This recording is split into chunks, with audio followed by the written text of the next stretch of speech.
Será que o projeto de lei número 1460 de 2023 do Senado Federal é a solução para o problema da revisão de benefícios previdenciários, como aposentadorias e pensões? Devido aos últimos acontecimentos na revisão da vida toda, o senador Paulo Paim, do PT do Rio Grande do Sul, apresentou um projeto para resolver o problema dos aposentados e pensionistas. Conforme aparece na tela do seu dispositivo, o PL 1460 de 2023 tem como objetivo autorizar a revisão dos benefícios previdenciários concedidos com data de início posterior à vigência da Lei nº 9.876, de 26 de novembro de 1999, e o pagamento dos valores atrasados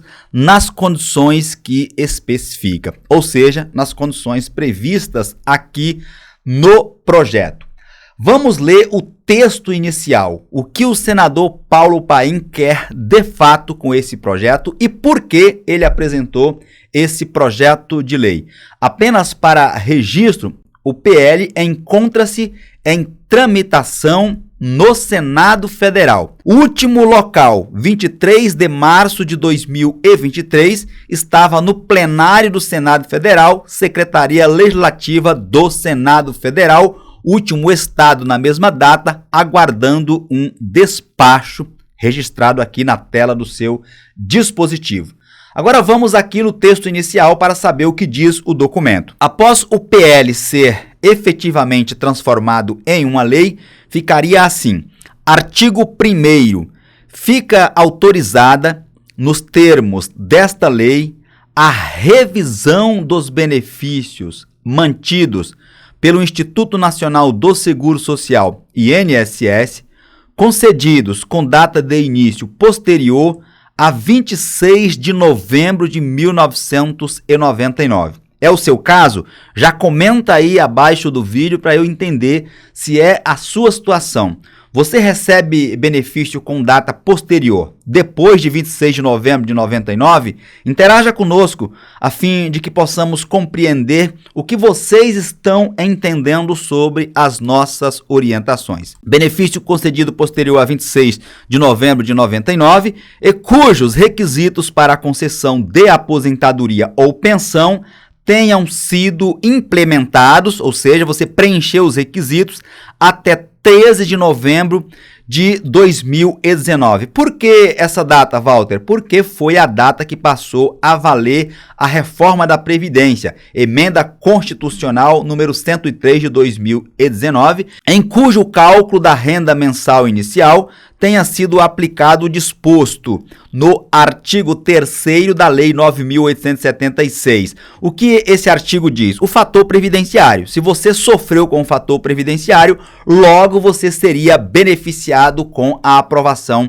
desta lei. Agora, vamos compreender a justificativa do senador Paulo Paim para a propositura desse projeto de lei. E aqui nós estamos. Justificação. Diz ele: em 3 de março de 2023, o ministro Alexandre de Moraes, do Supremo Tribunal Federal, determinou que o Instituto Nacional do Seguro Social, INSS, apresente em 10 dias um cronograma para realizar a chamada revisão da vida toda. Lembram-se dessa época? Eu repercuti tudo isso aqui no canal para vocês. Trata-se de direito reconhecido pelo STF no julgamento do recurso extraordinário número 1.276.977, que assegura, que garante a aplicação de regra mais vantajosa à revisão da aposentadoria dos segurados que tenham ingressado no Regime Geral de Previdência Social, RGPS, antes da Lei número 9.876 de 1999.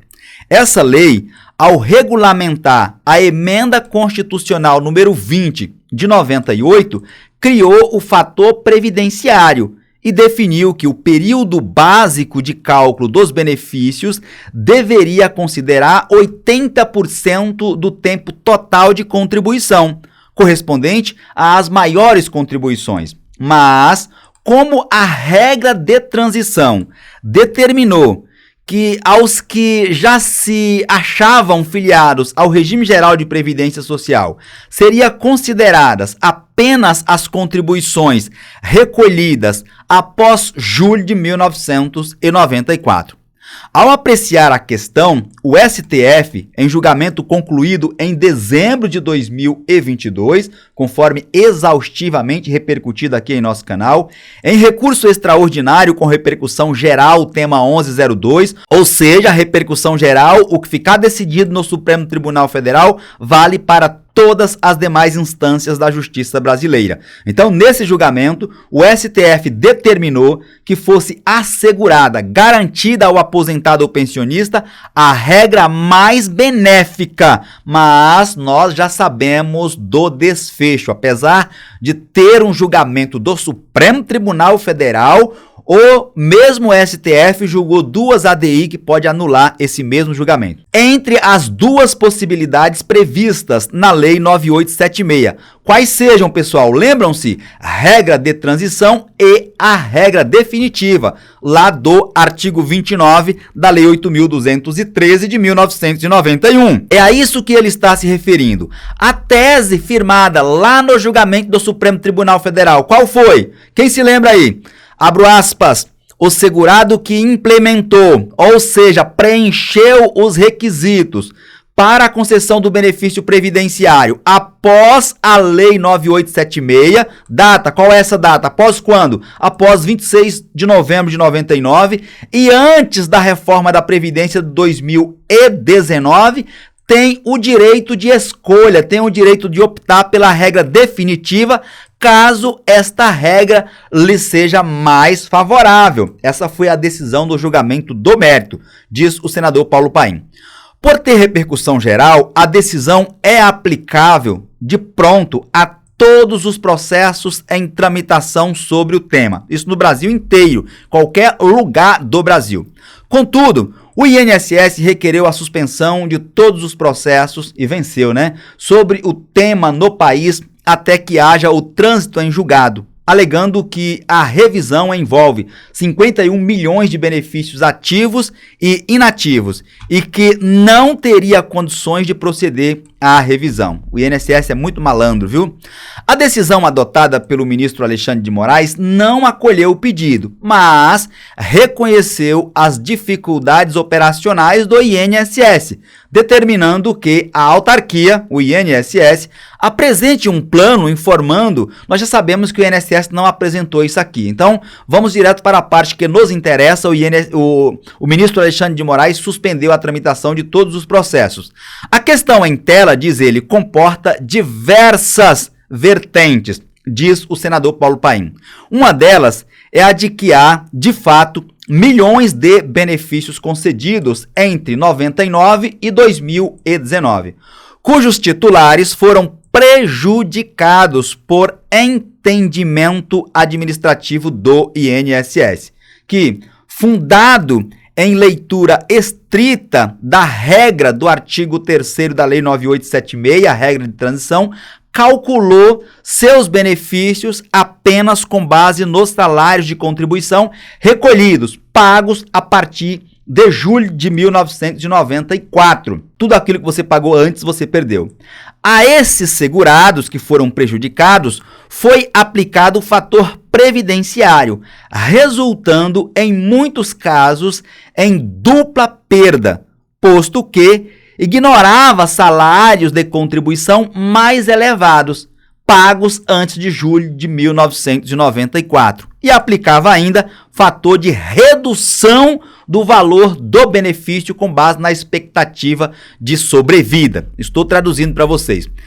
Desses segurados, muitos ingressaram com ações na justiça, mas muitos não o fizeram. Muitas pessoas perderam a oportunidade. E com isso, seu direito de pedir revisão na esfera administrativa e judicial, com fundamento no que foi decidido lá no STF, ficou prejudicado, pois a aplicação da decadência impede o reconhecimento desse direito. Para aquelas pessoas que ingressaram na justiça, coloca-se a questão de vir ou não a ser assegurado, garantido o direito, a depender da celeridade dos julgamentos. Apenas quem não se aposentou, mas teria direito adquirido, ou se aposentou há menos de 10 anos, em tese, ou ajuizou ação judicial antes dos 10 anos da sua aposentadoria, poderia vir a se beneficiar, da decisão do STF, pois poderia pedir o recálculo do seu benefício de ofício, mesmo na via administrativa, traduzindo aqui para vocês. A injustiça dessa situação é gritante, diz o senador Paulo Paim. Um erro da administração, implementado durante 20 anos pelo INSS, prejudicou aposentados e pensionistas. Na continuação, diz o senador, cumpre ao Estado cumprir a decisão do STF, aplicando a todos esses aposentados, a todos esses segurados que foram prejudicados, a regra mais benéfica e assegurando, garantindo a isonomia de direito, igualdade de tratamento, tenha ou não ajuizado ação para tanto. Mesmo que a pessoa não tenha ajuizado a ação, caso essa lei seja aprovada, mesmo aquelas pessoas que não ajuizaram a ação, serão beneficiadas como preferirem. Aqui o senador traz alguns argumentos econômicos que não nos interessa neste momento. O fato é que esse projeto de lei é muito interessante para os segurados da Previdência Social. Assina o documento o senador Paulo Paim, conforme vocês podem comprovar, e óbvio, nós estamos acompanhando de perto a tramitação desse projeto e tão logo surjam novas informações, eu as repercutirei aqui no canal de imediato. Por isso que é importante que você esteja inscrito no canal, com o sininho ativado e deixa o seu joinha, deixa o seu like, para o YouTube entender que aqui nós tratamos de assuntos importantes para a sociedade. E compartilha essa informação em suas redes sociais, a fim de que possamos informar e, por consequência, ajudarmos ao maior número de pessoas possíveis. Um forte abraço e eu te vejo na minha próxima apresentação.